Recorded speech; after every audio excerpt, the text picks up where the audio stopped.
today I'm gonna set up my zesty tray sprouts. And so I just wanted you to be able to walk through the process with me. If you're someone who wants to grow sprouts to get in a few of those extra greens here in the winter months, this is a great way to do it. And you can add them to sandwiches, put them on top of soups, add them to your eggs. It's such a great way to get extra greens. So let's start getting it set up by rinsing everything first.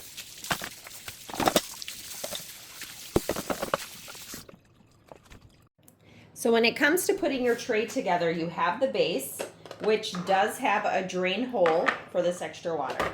Then you have your first growing tray, which we're going to go ahead and put a teaspoon of seeds in there.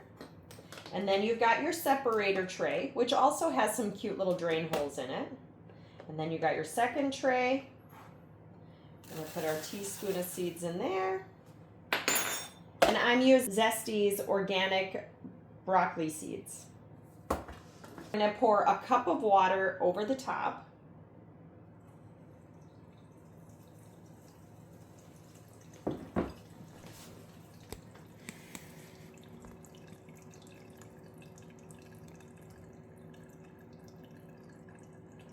Done dripping through. I'm going to go ahead and cover this. And then the trick is to rinse your seeds and add a little bit of water at least twice a day. You do have instructions that come with it, so you can follow that. When it comes time to cleaning it, they do send a little brush and a scraper to help you with getting those seeds off. But once your sprouts are growing and they've reached the size that you want them, you can take them out, store them in an airtight container for 5 days. This is the 48-hour mark, and you can see that the seeds have sprouted. And with the drain hole on the bottom, I do drain it in between each watering. So now to water them again.